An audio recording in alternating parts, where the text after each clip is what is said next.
and I'm hitting it now.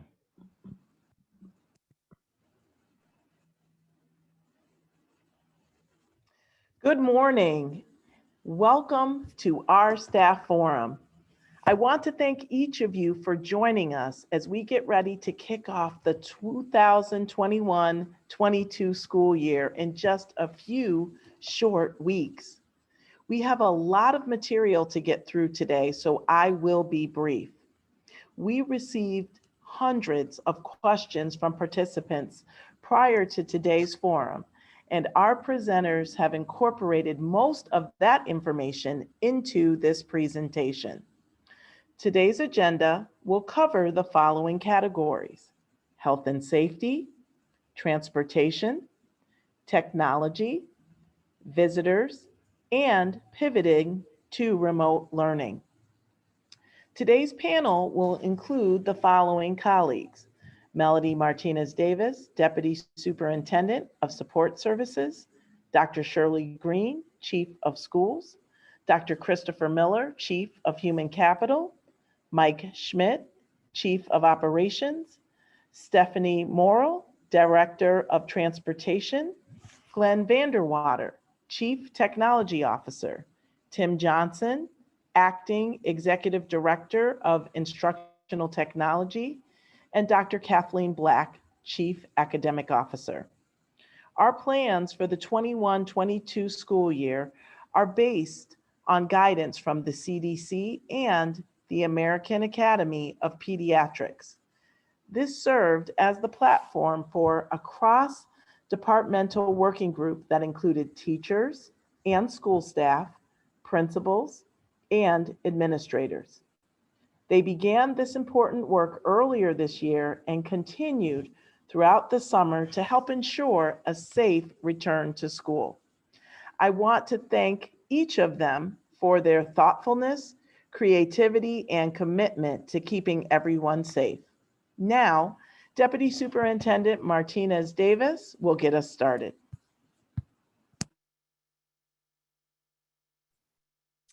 Good morning, everybody. I'm very, very glad to be here. So we will get started and start talking about masks. Masks are required at all times inside and outside the school and or building by everyone, except when eating or drinking. Masks may be removed when a specific activity like speech therapy requires it. Staff may remove their mask when seating and 6 feet distanced in their designated spaces. Staff will wear masks whenever they are in student occupied spaces and interacting with staff or with a member of the community. Students with an approved mask exception will not be required to wear a mask.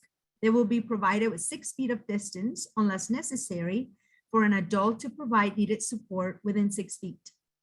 Masks can be disposable or cloth and must cover the nose, mouth, and chin. Disposable masks will be provided to students and staff if needed. Protocols for students and staff enforcement are in place. For social distancing, the district will maximize social distancing in all buildings and on buses. Students will be as distant as possible and may not be the same distance in every space. In some classrooms or spaces, students may be distanced up to 6 feet. In some instances, distancing may be 3 feet or even less to allow every student the opportunity to return to in-person learning. Adults will maintain 6 feet of space from each other and students unless a task requires them to be closer. Masks will be worn by adults at all times when engaging in activities that bring them closer than 6 feet to another adult or student. Cafeterias are set up to maximize physical distance as much as possible. Meals may also be served in alternate areas, such as classrooms or in staggered meal periods. Students will eat with the same small group for breakfast and lunch for an entire quarter. Masks will only be removed when actively eating and or drinking. Hand washing will also take place before and after meals. Personal protective equipment and other supplies will be provided to staff and students. Staff and students are encouraged to bring their own masks. Disposable masks will be provided to students and staff if needed. Gloves, face shields, and N95 respirators are available for employees that require more protection. The need for additional PPE or personal protective equipment will be determined by the task that is being performed. Soap and paper towels and or hand sanitizer and spray disinfectant will be available in all classrooms.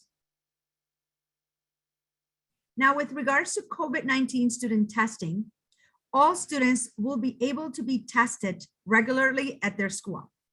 The test is a shallow swab test. Most students will be able to swab themselves. Testing is voluntary and will only be performed with parental consent. So now I have the pleasure of introducing Chief of Operations, Michael Schmidt. Yes, good afternoon or good morning, everyone. It's a pleasure to be here. In terms of cleaning, the district will be following our CDC guidelines for all the cleaning and disinfection. According to the CDC, in general, cleaning will happen once a day and is usually enough to sufficiently remove potential virus that may be on surfaces.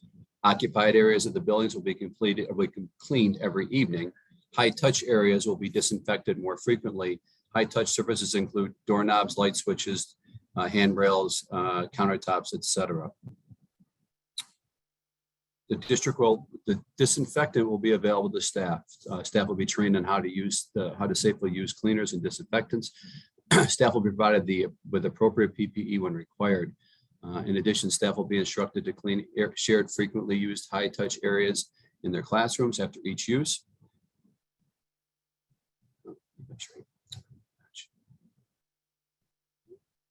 And in cafeterias will be disinfected between groups in both the elementary and secondary schools. Students are directed to wash their hands and use hand sanitizer before and after eating. And finally, and our next topic will be ventilation. So adequate code required ventilation will be maintained as designed. We will continue our preventive maintenance filter changes and repair as necessary. Ventilation, the amount of outside air being brought in will be increased, actually will be maximized. And all of our filters, we will continue with our district standard of MERV 13 in our buildings. It's now my pleasure to introduce Dr. Christopher Miller, our head of our Chief of Human Capital. Good morning, everyone. A weekly COVID testing of staff will be required. All Rochester City School District staff are required to take a weekly COVID test beginning the week of September 13th. Staff, however, who present proof of vaccination and provide it to the Office of Human Capital Employee Benefits team will be exempt from weekly testing. There are multiple ways to submit this evidence. Evidence can be submitted electronically to the Office of Human Capital using the QR code or the link. All of this information was also provided in a memo earlier this week. Weekly testing is mandated. Testing should be completed on the employee's own time. And through our partnership with Walgreens, weekly testing can be completed at any Walgreens. This is at no cost to Rochester City School District staff, and data are submitted directly to the district upon completion. Staff are certainly able to go to their own provider as well. When looking up appointments on the Walgreens application or website, it's important that you look at your selection criteria to ensure that you are not limiting your search. Testing at other locations, again, can be done, including at your own provider, but the cost may not be covered. And if you do that and not go to Walgreens, proof of testing will be submitted weekly by emailing our benefits email with the subject line vaccine test. For questions and information, you can email the Office of Human Capital Benefits team or contact us at our phone number 585-262-8206.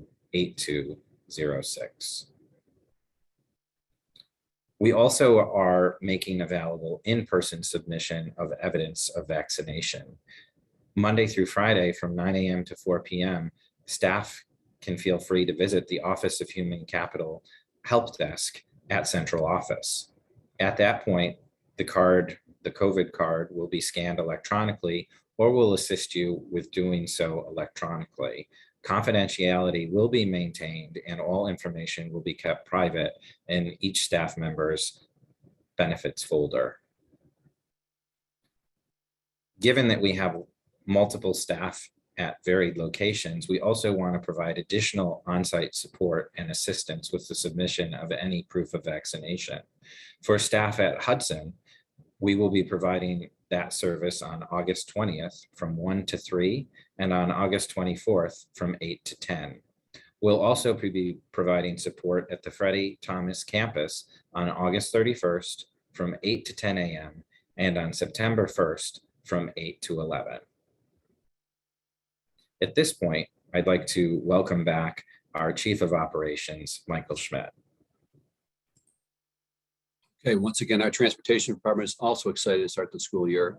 In terms of safety on the buses, first and foremost, everyone will be masked at all times while on buses. Second, whenever possible, students will sit with members of the same household. And finally, as recommended by the CDC, disinfection will take place on our school buses on a daily basis. I'm now going to introduce our Chief Technology Officer, Mr. Glenn Vandewater. Morning, everybody. Today I'm going to talk a little bit about technology, hardware and software technologies. I'm going to discuss Chromebooks, repair of devices, MiFis, software, and TOA and help desk support.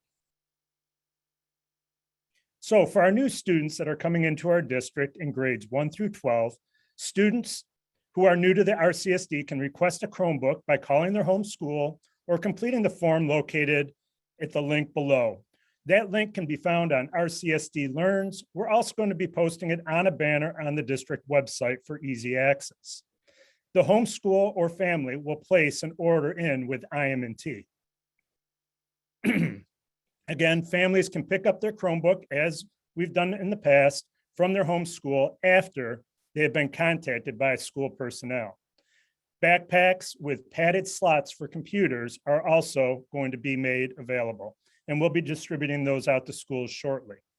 Students that are returning in grades K through 2 will start the year keeping their Chromebook in the classroom. School leadership teams will determine when those students are ready to begin carrying their devices. And all returning 3 through 12 students will be in a one-to-one take-home model for the 21-22 school year. So for our incoming pre-K and kindergarten students, IM&T will assign a Chromebook to each incoming kindergarten student. Devices will be shipped to the student's school for the start of the school year. Late entrants will be shipped after the request by the school. Kindergarten students who have a pre-K Chromebook Chrome tablet from last year will swap out their device for a Chromebook at their assigned school. Pre-K students will receive a pre-K tablet after the start of school and routines have been established. For broken Chromebooks, Chromebooks will be repaired by the building technician through the school location. We will not be using the Chromebook lockers. Limited loaner devices will be available to each school.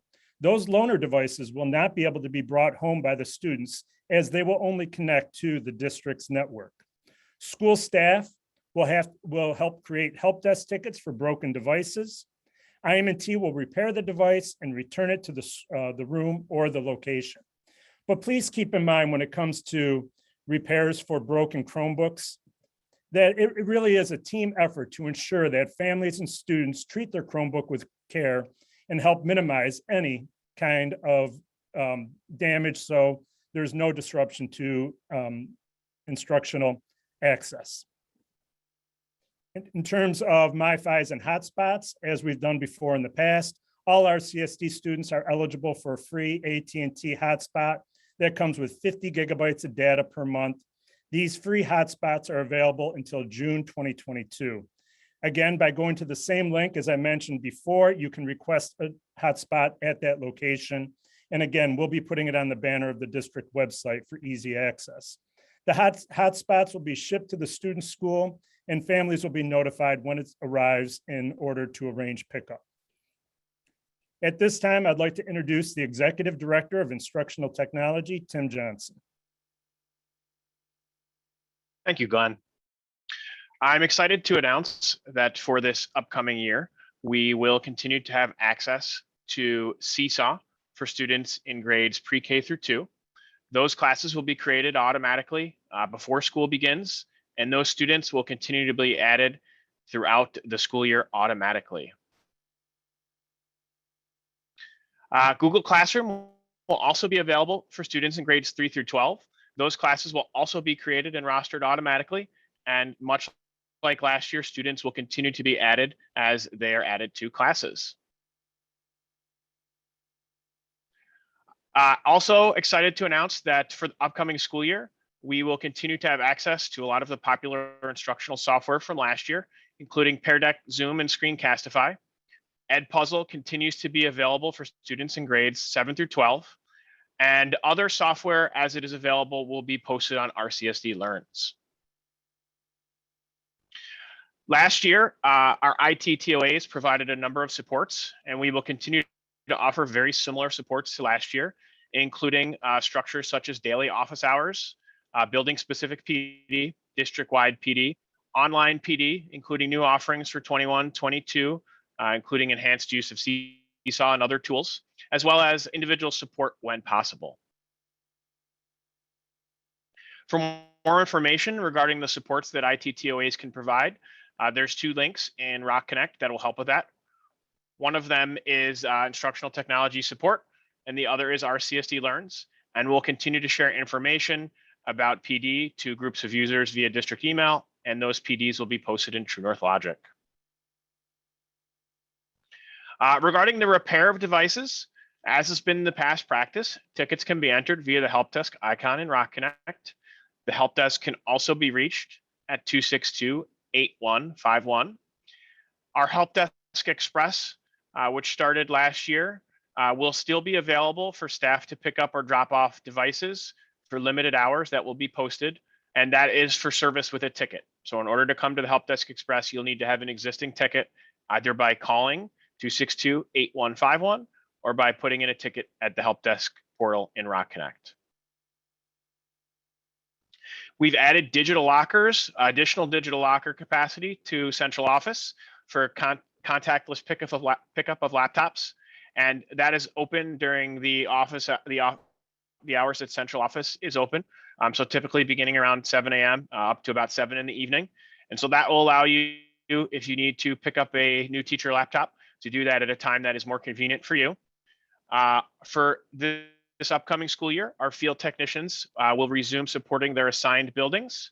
However, all requests for support must occur via a help desk ticket. I'm going to pass it back to Glenn. Thank you, Tim. I would just like to say, as we enter into this school year, please don't allow yourself to become frustrated with hardware or software technologies. Remember that we have the IT TOAs holding office hours all day long. You can also reach out through help desk. So we're here, and our priority is to provide staff and students with the highest level of access, support, and service for all educational, operational technology needs. And at this time, I'm going to pass it off to our Chief of Schools, Dr. Green. Good morning. I'm going to begin talking about visitors. All visitors will be required to wear masks at all times. All visitors will have their temperature taken, sign in, and take a health screening survey. Visitors who fail the health survey will not be permitted to enter our building. Family members picking up students will be asked to wait outside, weather permitting, or in the foyer to pick up their students.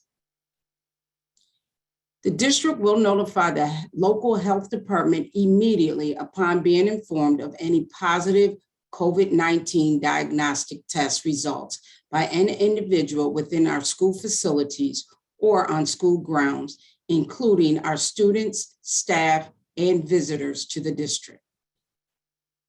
The district will support contact tracing by ensuring that we keep accurate attendance records of students and staff members, by ensuring that student schedules are up to date, and by maintaining a log of any visitor, which includes the date, time, and location of the visit. Staff and families will be notified of positive cases weekly by building. Staff will receive an email and families will receive a robocall. The notification will also be posted on the district's website by building. The Monroe County Department of Public Health defines close contact as being unmasked and within 6 feet for at least 15 minutes within 48 hours of symptoms or positive test of an affected individual. Only those individuals that are identified as a close contact would be quarantined by the Monroe County Department of Public Health. If the Monroe County Department of Public Health does not contact you, there is no risk of exposure. At this time, I will turn it over to Dr. Kathy Black.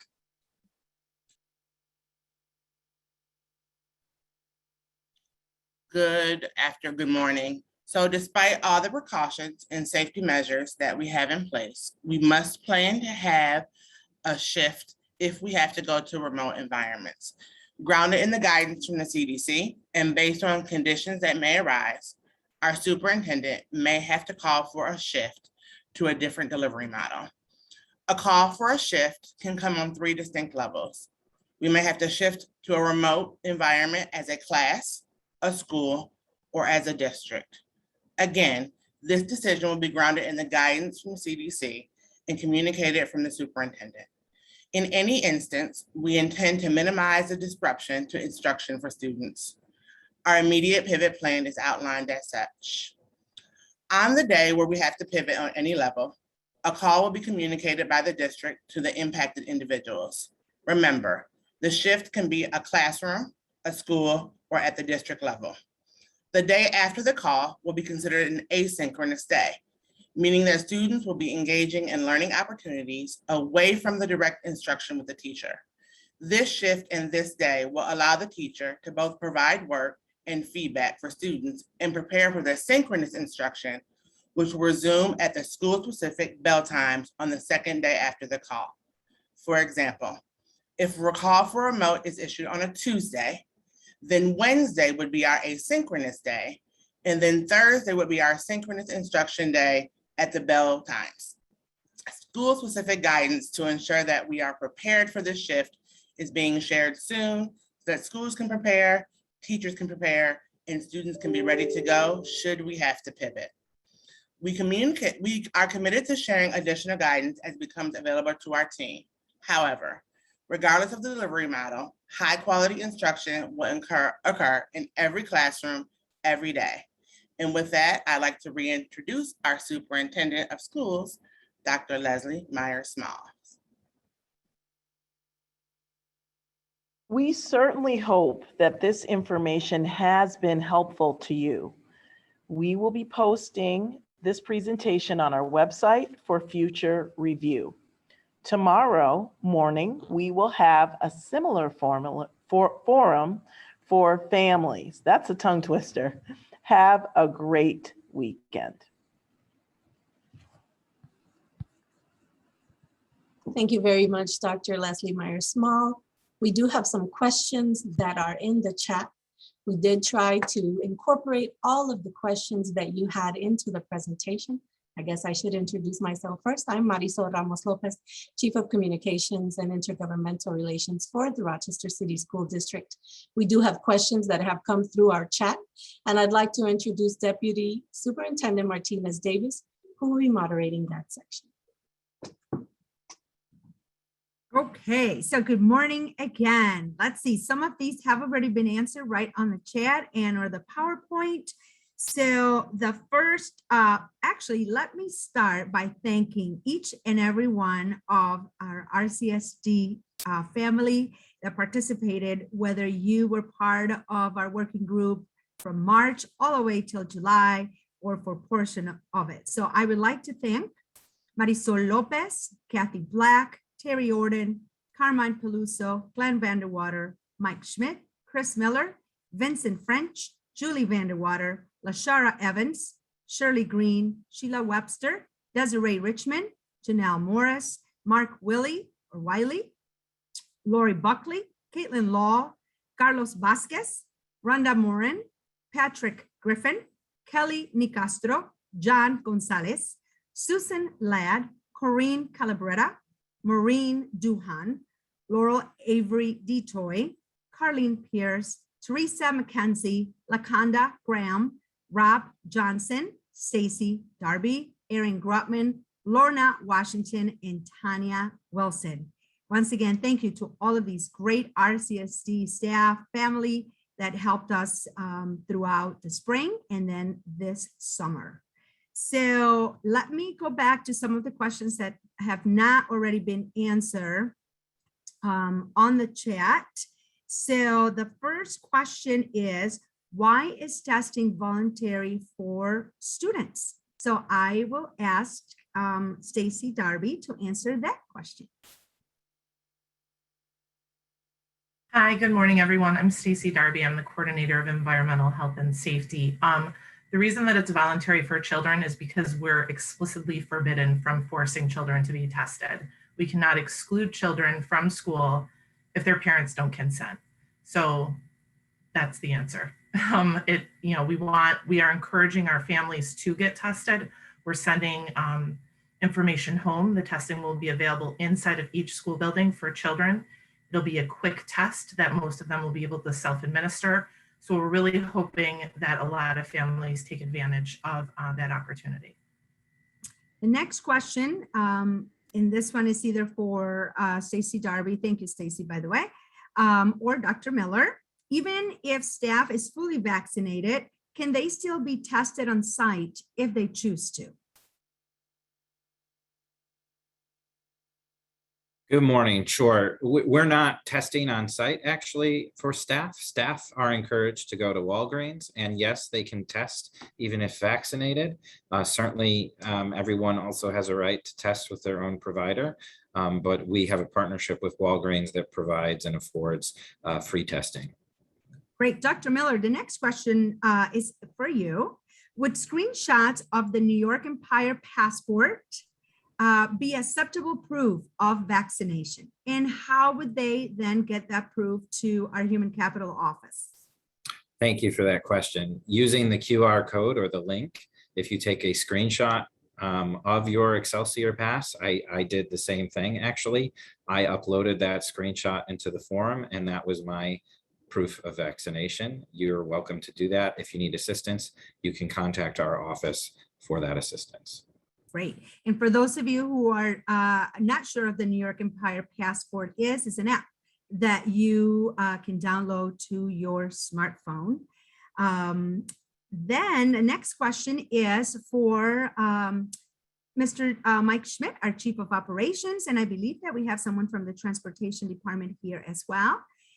Who is monitoring, or who will be monitoring that students wear masks on our school buses? It is the driver's responsibility to monitor, and we also have bus attendants on several buses as well. But for those two individuals to monitor the mask wearing on the bus. Great, thank you. Let's see, Mr. Vandewater, what is the protocol for when students do not bring back their Chromebooks into a school? And I think this is going to vary school by school, probably. Yes, it will. So when students either have a broken Chromebook or may have unintentionally left their device at home, each school will be given a select number of loaner laptops that they can use. Once again, those laptops will only work within the district's network. If the student somehow takes that device home, it will not connect to any other network. That device is targeted for that school to support students, again, that may have a broken device or may have unintentionally left their device at home. And another question about the Chromebooks is regarding to the cards. And I think, again, this one might vary school by school. But the question is, will classrooms have Chromebook cards returned to classrooms so that we can charge the Chromebooks during the day?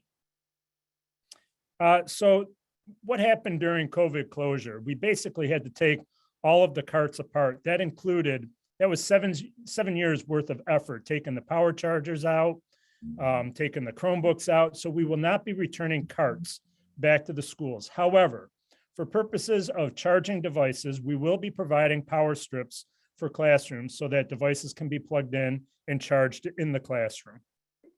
That's perfect. Thank you. The next question is for our Chief of Communications, Marisol Lopez. Will this presentation be posted on our website for future viewing? And maybe you could expand a little bit about the different languages that today we are able to be translating this PowerPoint and for tomorrow, right? For tomorrow for families? Yes, good morning again, everyone. We will have this presentation available on our website. In addition, there is a staff guide, our health and safety guide, and the parent guide that are going to be available for viewing. So we encourage everyone to rewatch this presentation and also read the information in all of the packets. We also are tying this into the superintendent's conference day. So you'll have another opportunity to hear this presentation, to ask more questions, and to get more information at the start of the school year when we have superintendent's conference day on September 7th. And tomorrow, I do want to talk about that. Yes. So tomorrow we are having a parent forum, and concurrent with our English presentation, we will have a translated presentation in Spanish, Swahili, Nepali, and Arabic. That's great. So for our staff that are viewing us today, if you do know of families that speak any of those languages, please encourage them to sign up, because they still can sign up for tomorrow's families forum, correct? Absolutely. Great, thank you. Okay, so the next question, I think it's going to be for any of our school chiefs that would like to answer it. Are schools allowed volunteers in the classroom if they have been vaccinated and wear a mask and are in the classroom no more than 2 hours?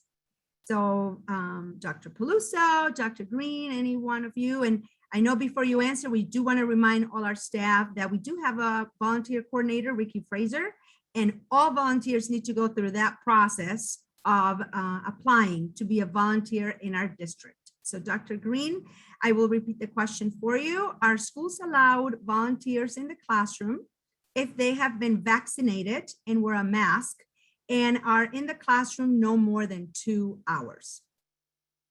Thank you, Deputy Superintendent. So volunteers must be vaccinated, and they must go through the volunteer office, which is Ricky Fraser, as Deputy Melody Martinez Davis mentioned. So if you are interested in having volunteers in your classroom, please work with your principals so that they can submit the information to Mr. Fraser, who will go through the process to ensure that we have accurate records indicating that those volunteers have been vaccinated. Great. And that is regardless of the amount of time that the volunteer is going to be in the building, whether it's less than 2 hours or longer than 2 hours, all volunteers must be vaccinated. The next question, I believe, is going to be for our Chief Academic Officer, Dr. Black. Let me read it the way it was written, and I think then we can probably tweak it a little bit. So the way it was written is, what of the day the call is made, is that sync or a day off? So I think what the person is trying to ask is, the day we make the call to say a particular classroom or school has to go to that remote teaching, that particular first day, is that going to be, what is that day called? So that day is actually our day one day. You could assume that if the call is made on that day, something has transpired in the classroom, school, or district that has the superintendent have to call the pivot. And so that first call day, that our superintendent says we have to go pivot, is our day one. that day too. So the day after the call is the asynchronous day. The second day after the call is our day where we resume learning for all students. I hope that clarifies. Great. Okay, the next question, thank you so much. Let's see, this one is probably going to be for either Mrs. Darby, because I don't see Aaron Grutman. So Stacey, can you maybe, I'll ask a question, and if you are not the right person, then you could pass it forward. Do vaccinated teachers, and I'm just going to change it to all staff, right? Faculty and staff. Do vaccinated staff need to quarantine if they are exposed to COVID-19? Sure. So I actually reached out to the Department of Health this morning because I was anticipating that question. And it's the same process as it was at the end of last school year.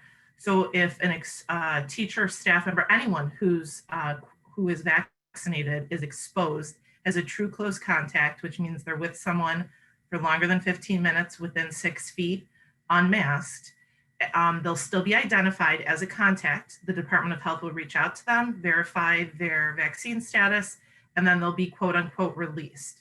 They'll never actually be placed on official quarantine, but we still have to identify them as a close contact.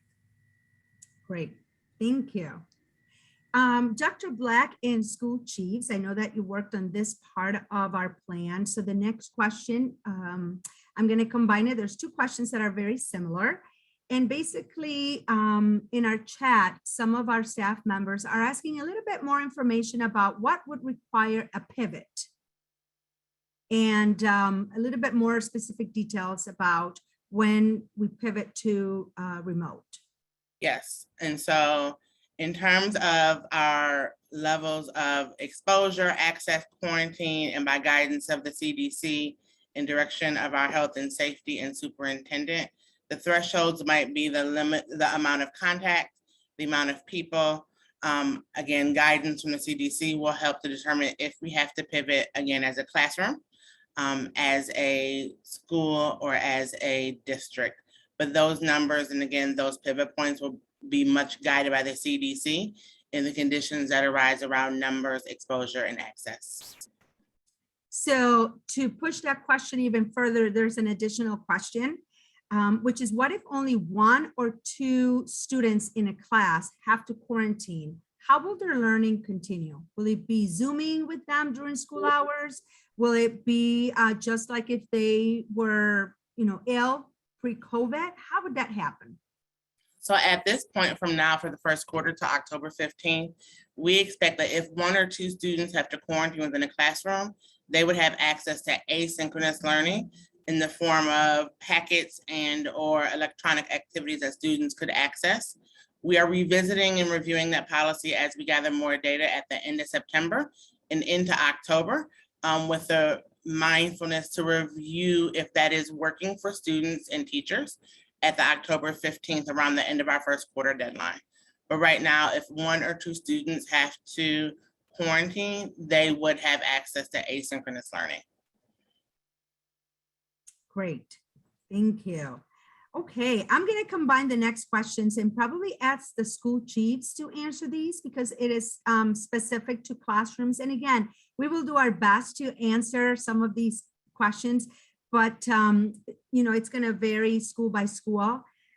So let me try to combine some of these that are about classrooms. So some of our staff would like to know about, can they still use handouts? Can they collect handouts? Can they have students sit on rugs? So if one of the chiefs maybe want to talk a little bit about, our day-to-day classroom operation and how is that going to be now happening? Since we still have to have maximizing social distancing, students wear a mask, staff wears a mask as well. So good morning again.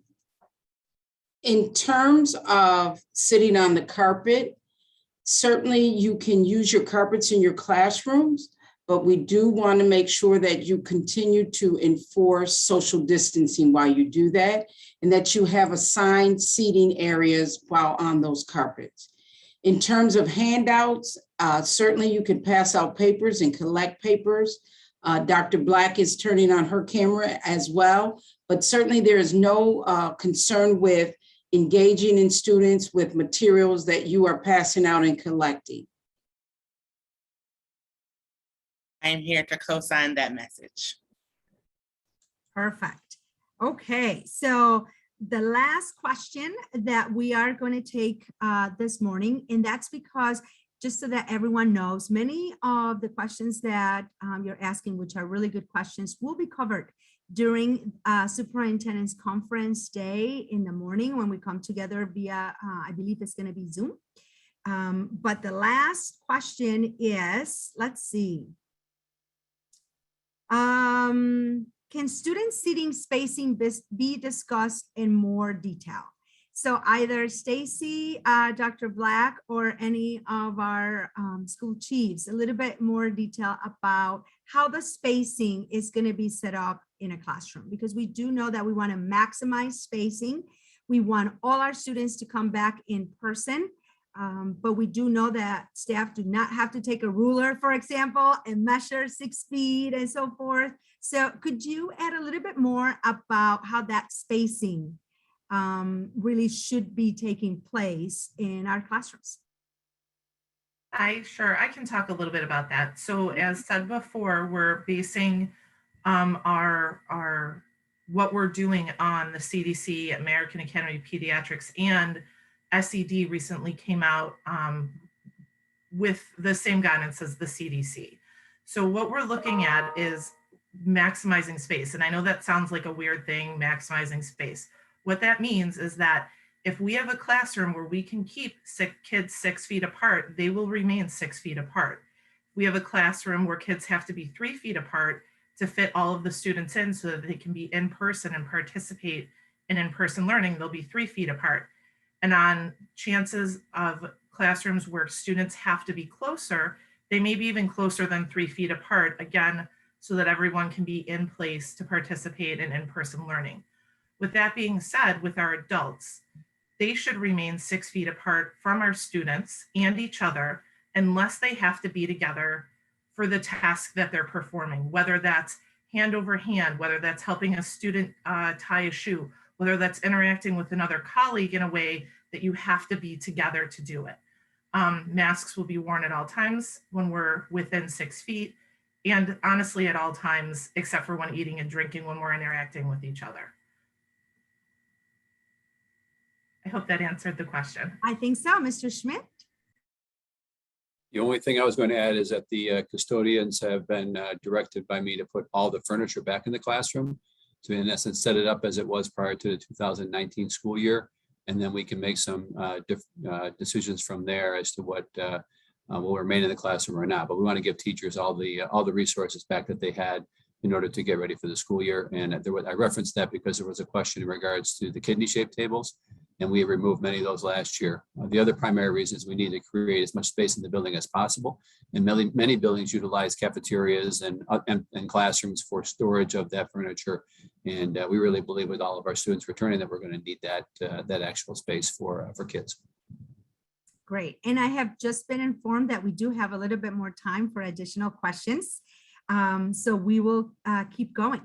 Let's see. The next question is Superintendent's Day virtual or in person? Dr. Black, a little bit information about Superintendent's Day. And I'm very excited that we're coming back first and foremost in person, and that we will have a Superintendent's Conference Day this September 7th. So could you give our staff a little bit more information about what they should expect about Superintendent's Conference Day? So Superintendent's Conference Day is a combination effort this year where some of our day will be spent as a district collectively learning and sharing, and the other part of our day will be spent at your schools doing what schools need to do to get ready to receive students. And so our district portion of the day will happen between 9:30 and 12 noon, and that will be virtual. And so we'll be asking everybody in the district to log in to hear our health and safety messages, hear from our superintendent, and get any last minute wonderful information that we need to then be ready to receive our babies the next day. And then outside of those hours, your school principals and folks will be together in order to do what needs to be at school. And again, maybe I missed folks, I'm getting a message. 9:30 to 12:30 is our district facing superintendent's conference day portion of the day. And the times outside of 9:30 to 12:30 will be spent at your schools getting ready to receive your babies.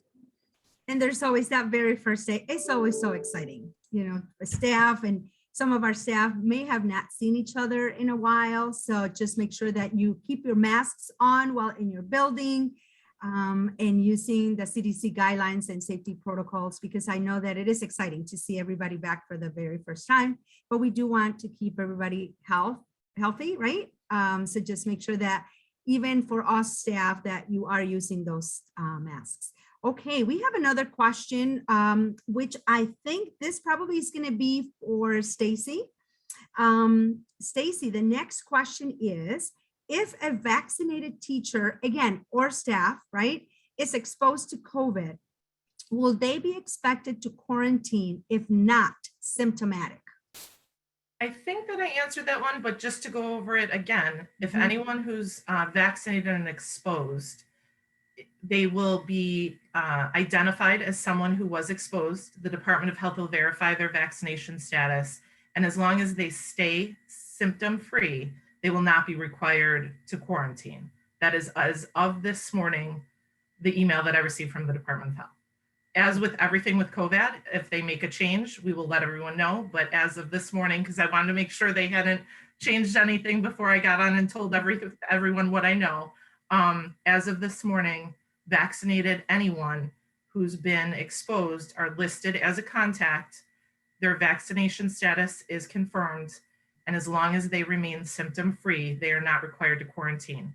If at any point they become symptomatic, they need to let their supervisors know, and they need to go home just like they would if they became symptomatic at any point, regardless of vaccination status or exposure.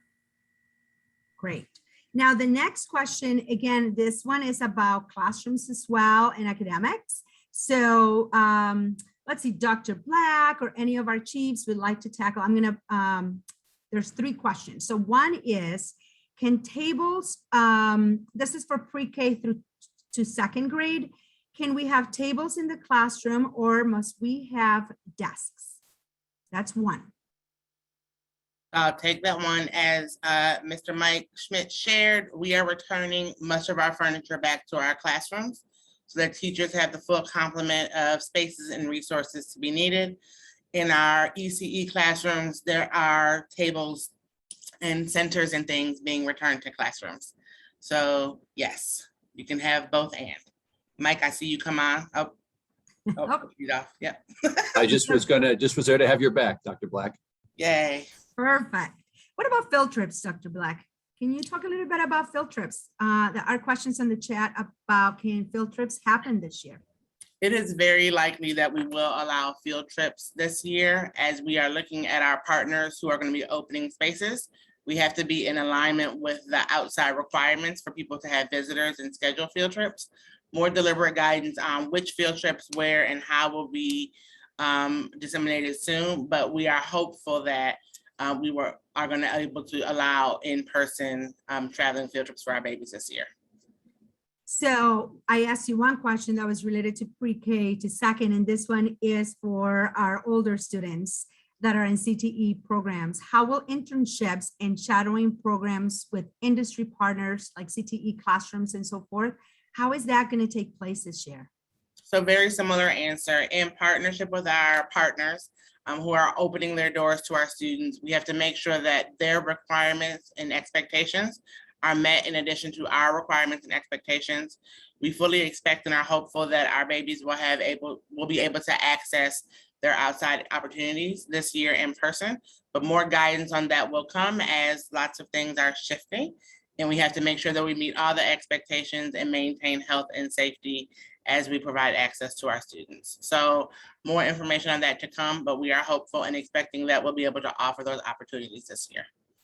That's great, because that is part of the academic, right? We want a whole child, and field trips are part of that academic curve and learning experience for our students. Thank you. Okay, Dr. Miller, the next question is about student teachers being vaccinated. And I know that we have talked about, community-based organizations, student teachers, some of our test, employees and so forth. So really the question is, do these type of partners have to be vaccinated? Good morning. So anyone who works with our students in our school facilities and buildings is expected to test weekly or be vaccinated and to go through the same process as would our staff. So that would include student teachers, substitutes, and others who work in our buildings. We will be communicating and partnering with those organizations to ensure that they are clear about our expectations and that there is a process similar to what we're doing with our staff to ensure that they are tested weekly or providing evidence of vaccination. Perfect, thank you. We have a question about the volunteer process, where to find volunteer process information, and that is on our website, rcsdk12.org. You could just, on the search, put volunteer process, and or you could go on student support services. There is a link for our volunteer coordinator. So it's really on our website. All the information is there with materials and or an application, an online application that all our volunteers have to complete before they can start helping in our schools. And then what specific requirements regarding vaccination and testing being determined for student teachers and college students completing practicum hours. I know that our colleges in our area are all requiring students to be vaccinated before they even go, back to campus. So another question is, if we pivot, it's only for one day. So there are a few questions again about that pivoting and going to remote instruction. I know, Dr. Black, that you already answered many of these, but it seems that that is a question that keeps coming up on the chat. All right, so maybe if we can put the one slide around the 3-day pivot, we'll go back up. I think I saw it also in the chat. If we pivot, we would pivot for only one day. And so the time that we would be pivoting, how long we would be out, will be determined by the CDC guidance and the guidance of our district. It's very unlikely that we would only pivot for one day. However, that is a possibility. And so I just want to say that, again, we would make the call. The second day after the call the day after the call, that would be an asynchronous day. Again, specific guidance is being shared and developed for our schools, our classes, our teachers, so that we are ready for if we have to go asynchronous for a day. And then that next day would then resume instruction at the specific bell times for schools in a simultaneous, synchronous environment. And as I've just alluded, so I'll just name it because there was another question in here and I know it's coming, is at this point, we are not planning to go to a simultaneous model. However, as things are fluid and things change, we have to be flexible and be ready to ensure that our students have access to instruction every day. So let me just reiterate on the pivot. The superintendent would make the pivot call, either at the classroom level, the school level, or the district level, depending on conditions that exist for access and exposure. The day after that call, that would be an asynchronous learning day, meaning that students will be working on independent activities that teachers will either build, that will also give teachers an opportunity to get ready for the following day, where they will receive their students back to synchronous instruction in a remote environment at their respective bell times. We will give more detailed guidance in writing as we move forward, but we want to name that plan. And I hope that clarifies right now the pivot plan and what would happen on the call day, the day after the call, and then the day where we have an opportunity to receive our students back in a fully remote environment. Thank you. Let's see. Oh, everything moved for me here. So please bear with me as I go through these questions. The next question is probably going to be either for our superintendent and or for Mr. Vandewater, and that is, what will the procedure for possible snow days be? Should students take their Chromebooks home every day during the winter? I'll start. As we may have snow days living in Rochester, yes, students at that time should be in the process of taking their devices to and from school daily. This protects us from snow days. It also protects us from an unexpected closure. I'll turn it over to Dr. Myers-Small for any additional information. Thank you, Glenn. I don't think I really could have said it any better. Certainly, we are always monitoring the weather to see if we need to close school because of inclement weather. We work very closely with varied partners, but if it looks like there's the possibility, certainly for the snow day, as Glenn said, or inclement weather day, that our scholars should be taking their devices home, and then it will be called according to the regular process. Great. Let's see the next question for Dr. Black. I think Dr. Black, we should just do like a talk show here, because most of the questions, right, are for you. So that's great. Maybe we do a podcast, but that would be great. The next question is, do you have any recommendations for small group pullout where space is very limited? Examples are for intervention, additional instructional support, English as a second language support, resource room, etc. Yes, and so what I can appreciate is that lots of questions are around centering academics, which is our job, and so I'll take it. And so recommendations for small group is, yes, do it, while maintaining, where possible, where practical, our social distance recommendations around masking and access. And so we will be supporting how we cultivate small group learning experiences and maintain our health and safety requirements. But yes, just do it. The recommendation is to, where possible, where practical, maintain social distancing. But yes, we're still doing intervention. We're still doing small group, high quality instruction for every student every day. That's it. I love it. So Dr. Black, here's a question about, this happens in June, but I think it's good that people are still now start thinking about the entire year. And the next question is, will remote students be exempt from Regents exams? So we actually can't speak to that right now because our exemption process is driven by our state requirements and guidelines. And so that would be the answer to that question. Great, thank you. Mr. Vandewater, do kindergarten students keep their Chromebooks at home or at school? Should they bring them back and forth?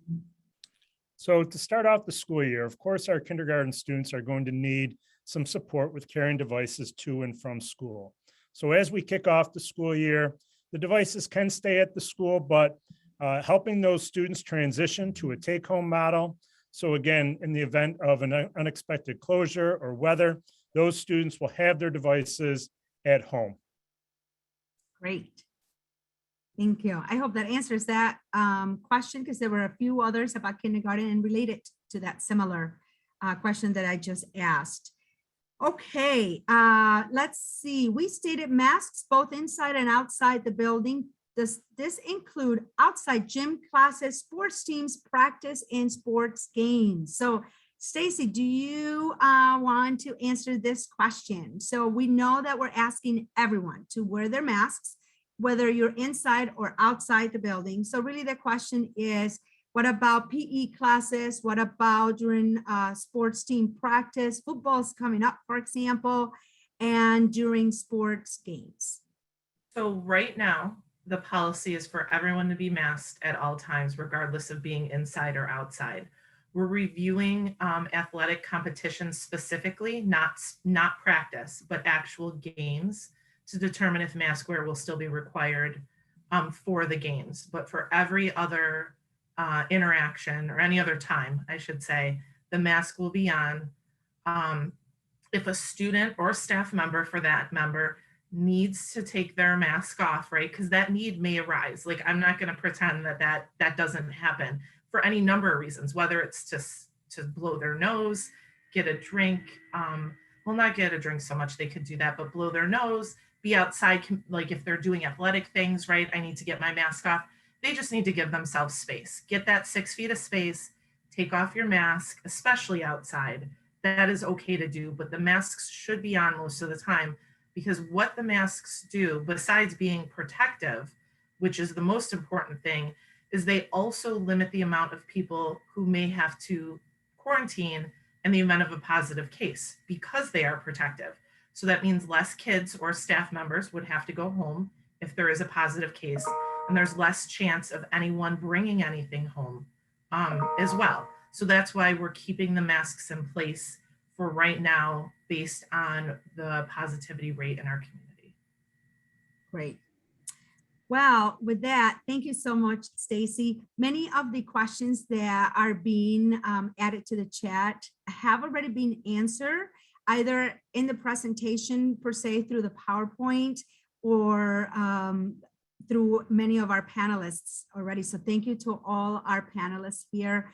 For staff members that maybe join a little late, I would recommend that you go back to watch the presentation, because many of the questions that you're asking either were answered once again in the PowerPoint or throughout our conversation. At this time, I am going to pass it back to our superintendent, Dr. Myers-Small, so that she can give our last remarks. And thank you, everybody. Thank you, Deputy Superintendent Martinez Davis. I certainly want to thank the entire team for being here. One of the things that I think is important for us to do, I know that we ended at 11. We really can go until 11:30. That's what we had scheduled. So respectfully, we need to see how many more questions that we can continue to get through.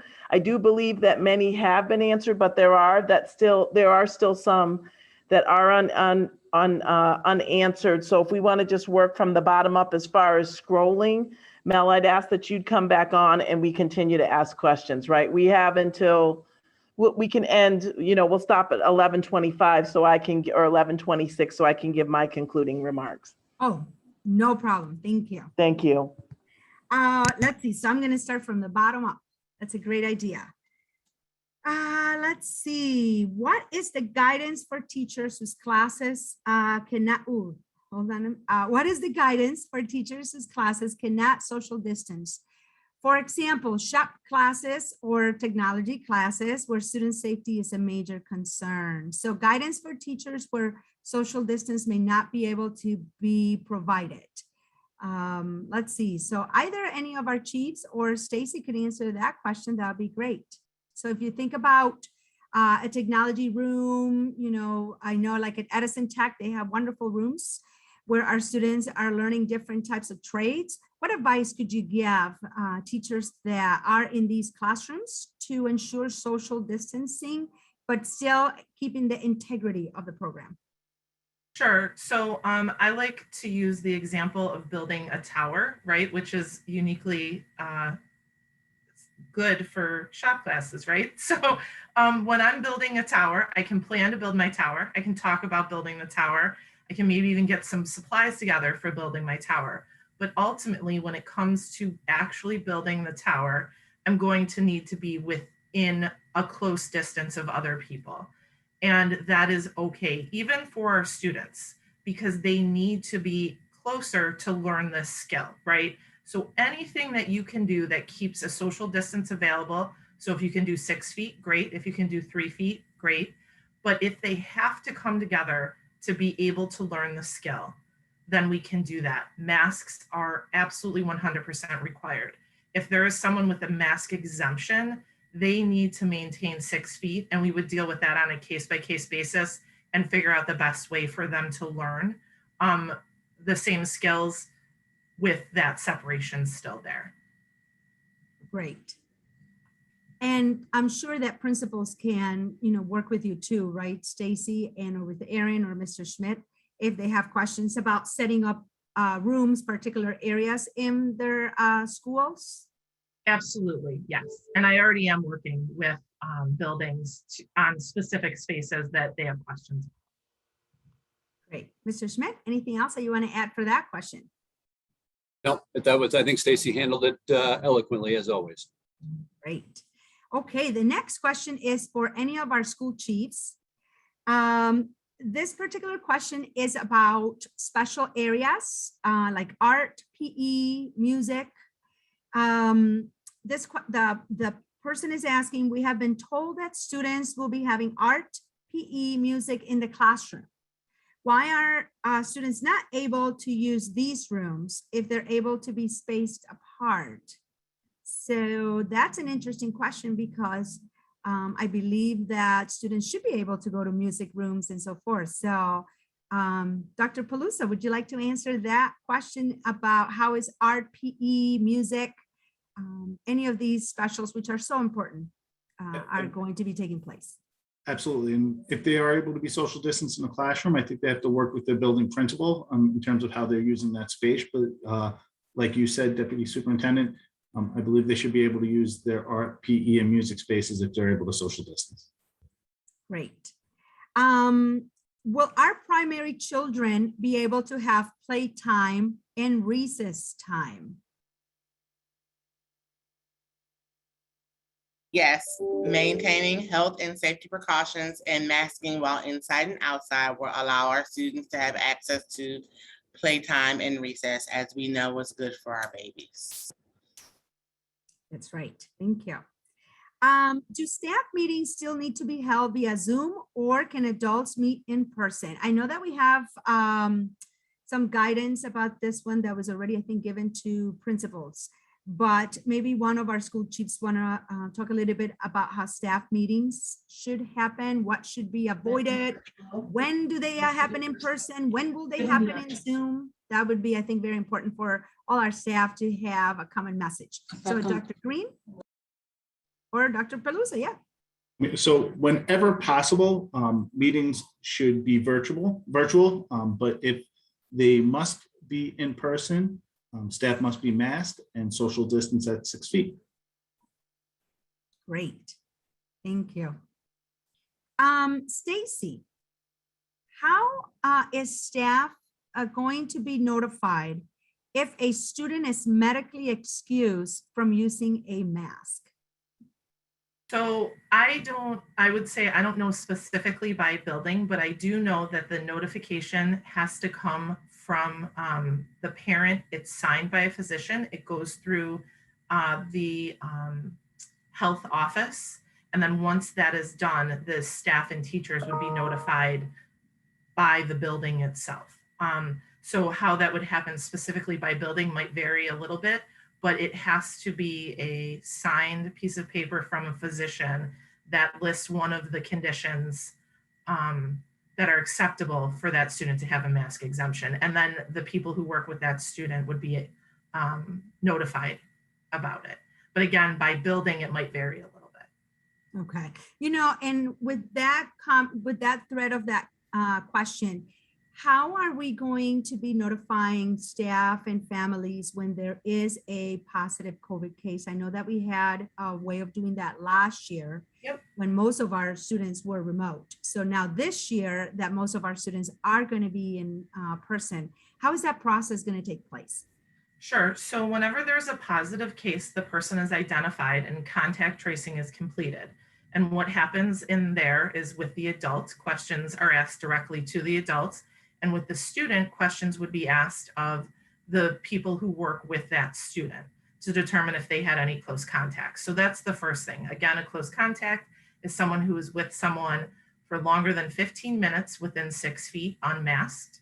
So if we identify any close contacts, they would be notified immediately that they are a close contact to someone. We can't tell you specifically who that person is, but you would be notified that you are a close contact. The Department of Health works with us in determining that. They also will be in contact with you to let you know you're a close contact and to place you on quarantine, or if you're vaccinated and symptom-free, to quote unquote release you from that contact trace. Case notifications will happen weekly via email to staff and robocall to families, and they will also be posted on the website. And that is different from last year, Stacey, or is that the same? It is cost? different from last year. Last year, we did the cases on usually the next day after the case. But with how we know COVID is spreading, with the information we have from the Department of Health, instead of inundating people potentially with information and then them missing critical things, we decided, because we do identify close contacts and disinfect after any case or anyone with symptoms even goes home, a disinfection happens that evening, that it would be better to do a weekly notification, which is similar to almost every other district in our area as well. Right. Great. Thank you. Now, Stacey, there is a question about isolation rooms, and I know that Erin Grotman is not with us today, but are there still going to be isolation rooms in every building? Yes, there will still be spaces identified for students who become symptomatic while at school to wait supervised while they're prior to being picked up or prior to transportation arrangements being made. Staff are asked to go home after notifying their supervisor. If they can't get home for some reason, or they need to wait for a ride or something like that, they would use that same space. The space will look different in every building, and it can be swing space in the sense of it can be easily emptied and used for people who are symptomatic. So it might be, I'll give an example. It might be that in a school nurse's office is very large, and they can identify a space for 1 or 2 students or 1 or 2 staff, whatever, symptomatic people. But if for some reason they needed more space, another space in the building will be identified so that people can quickly leave, like a conference room, something like that, quickly leave that space and then use that as the quote unquote isolation space. Okay. And when we talk about outside, there's a question about playgrounds. Can students use the playgrounds in their schools? Yeah, absolutely. They can use the playgrounds in their schools. Again, they're going to stay masked while they're outside, and they're going to wash their hands or use hand sanitizer on their way outside and use it again on the way back inside. Perfect. Thank you, Stacey. You're welcome. So either Dr. Green or Dr. Peluso, let's talk a little bit about, there are some questions again about volunteers. So let's talk a little bit about that. And one of the questions is, will parents be allowed in classrooms? Also, do student teachers need to complete the volunteer online application? So maybe we could provide a little bit more clarity to our staff about the volunteers, parents being allowed. Do they have to be vaccinated? Do they not have to be vaccinated? What protocol do any volunteer when they come into the building have to use and follow?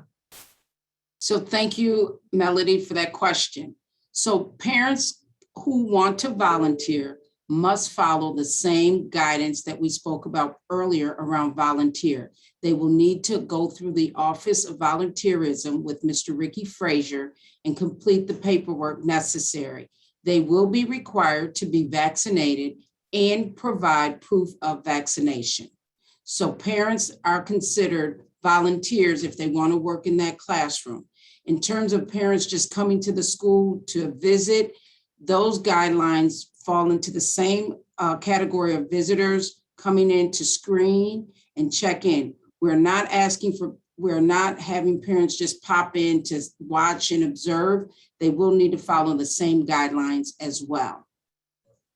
Great, thank you. I hope that the answer, there were similar questions, so hopefully that answers those. The next question is about mask breaks. So I'm going to, there are like about 3 questions, I believe, so far that I'm looking at that have to do with mask breaks. So either Dr. Black or Stacey Darby, maybe you could clarify or add information about mask breaks for students. How does that work? If students are in their seats working independently, but they do need a mask break, would they be considered exposed if they're not within 6 feet? Also, how is really mask breaks supposed to be provided?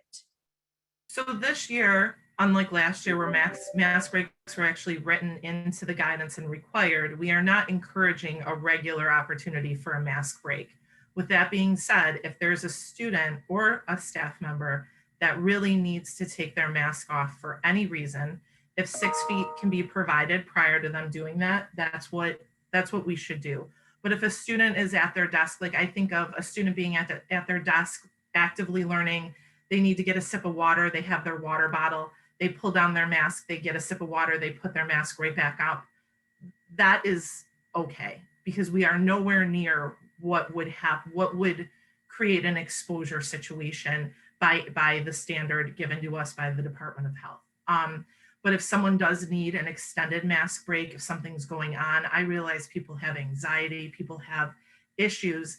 That needs to be dealt with on a case-by-case basis. It needs to be worked through, but they need to be given space if that has to happen. So I think of a kid who, you know, I am now swimming in not my pool, but I think of a child who really just needs to get out of the room, right? Like there are kids who need that, right? They need their space, they need to move, they need it. So we're going to take them to an open space, take them outside if possible, and give them that opportunity and give them the mask break, because it's better to do it controlled than to have them rip off their mask in the middle of a classroom and then not be able to help them get it back on in a safe way. So again, no scheduled mask breaks, but we all need to, you know, use common sense. Common sense isn't the right word, but just use judgment, right? No one should be sitting unmasked for any length of time unless they're eating or they're in a situation like I just talked about. Yeah, I think last year the word was unprecedented, right? That was like the word of 2020. Perhaps this year the word for 21 is flexibility. Thank you, Stacey. So the next, actually, if you don't mind staying on for the next two questions, it's about when children are exhibiting illness symptoms that may be COVID. Just because you have a fever doesn't mean that you have COVID, right? Or you're coughing or sneezing. So what is and it says policy, but it's really the procedure. What is the procedure in place when children are sent to the nurse for illness with any what seems to be a COVID symptom? And then if you fast forward after you answer that question, when a student does go home sick and returns from being sick, what is the protocol for returning back to school? Will they have to return with the result from a COVID test? Sure. So I'll start with the first one. If anyone becomes symptomatic throughout the day, the nurse would be contacted and they can evaluate those symptoms to determine whether or not they align with COVID and do not align with the already pre-diagnosed pre-existing condition. So for example, if a child suffers from ocular migraines and it lines up with those symptoms, that child may not be identified as someone who has COVID. I will say though that the nurses are extremely cautious, and in a lot of cases will say, okay, this is a possible symptom of COVID. We're going to isolate this child, have them go home. Regardless of if you are a student or a staff member, you cannot return to the building if you go home symptomatic, or you are symptomatic the day before, the night before, whatever, you are sick, right? You cannot come back into the building without a negative COVID-19 test and a note from your physician. The only exception is if your physician writes a note that indicates another diagnosable condition like strep throat or like one of the pre-existing conditions that we've talked about. And those are very specific and they're listed, the ones that doctors are allowed to write for as opposed to COVID tests. I will say, working through last year, this year, working with pediatrician groups and general practitioner groups, they're going to COVID test instead of guessing, right? So prior to coming back. Now, if someone says, I'm not going to do that, then they will be excluded from school or work for 10 days from the first day of symptoms start, because that's essentially an isolation. We treat them like a positive case. We also have to report them, and that sounds bad. We have to notify the Department of Health when we have that happen. Okay. Thank you. We encourage everyone who's symptomatic to get tested. And we are encouraging everyone to get vaccinated. Yes, absolutely. Please. Thank you. And there are areas in Monroe County where you could go get vaccinated, correct, Stacey? Yes, there are walk-in locations at every drugstore, Walmart, Wegmans, Target, I think has walk-in. You can schedule appointments. You can go to the Monroe County Department of Health website and schedule appointments through there. There's also the Finger Lakes Vaccination Hub that I don't have the website in my brain, but that is, if you search that, you can find all of the locations that have vaccines available, readily available, ready to go. A reminder that anyone who's between the ages of 12 and 17 needs to get the Pfizer vaccine. But after that, all three are available for 18 and over. Great, thank you. Dr. Green, the next question, it's either for you or Dr. Peluso. Let's talk a little bit about other things that happens that are very important about our school that are not happening while school hours, right? Either from like 9 to 4 or 7:30 to 3:30. So we have some questions about after school activities, parent teacher conferences, and something coming up very soon, school orientations. So can either Dr. Green or Dr. Peluso give a little bit of information about school orientations in August? How will they take place? Are they going to be indoors, outdoors? Should principals schedule those in a staggered format so that you don't have multiple people coming at the building at the same time? And then talk a little bit about after school activities and parent teacher conferences. So I will start with orientations. Orientations can occur following the CDC guidelines. They should be staggered. We've given principals guidance about allowing just one adult with a student. Visitors should sign in for contact tracing purposes.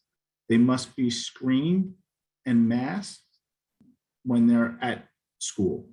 If it could be held outside, that would be great as well. So as much as we can social distance, we stagger time, we screen adults, and we limit the number that can come in. Orientations can be held.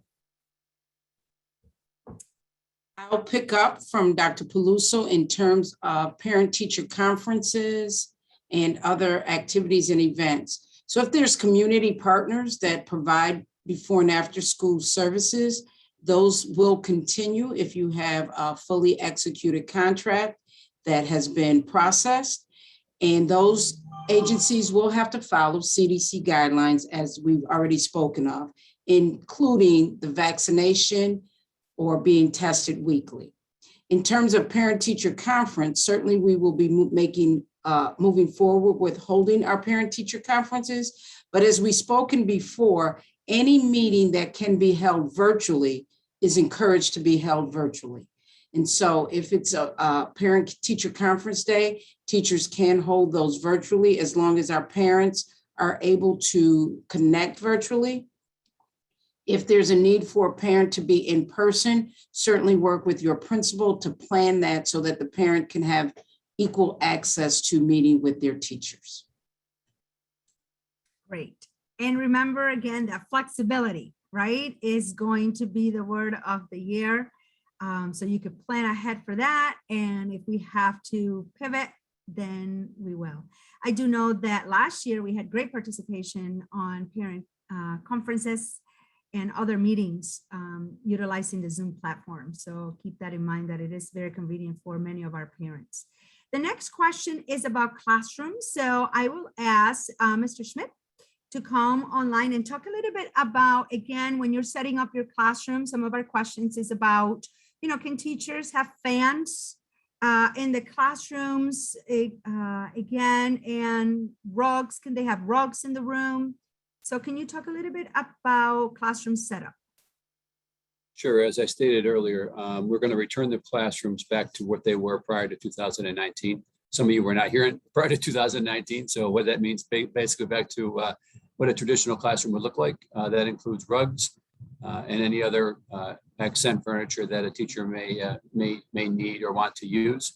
And then, as the teachers get organized and so forth with what instructional strategies they use, then we can adjust furnishings to there. Storage is limited in the building, so it may not necessarily mean moving it out of the classroom, but certainly being of as much assistance as we possibly can. There are several questions around fans and air conditioners. Certainly air conditioners are fine in the classroom. The window shakers, as we refer to them. Also our window fans, we would prefer that they would be used as an exhaust as opposed to blowing air into the classroom. The ceiling fans will be also turned down as well. So as much as possible, we're going to try to bring as much comfort to those rooms, especially those buildings that are not air conditioned, to those particular spaces. So open windows, have fans as much as possible blowing out, ceiling fans will be on. And if you have a window air conditioner, that certainly can be turned on as well. There's also a question around water fountains.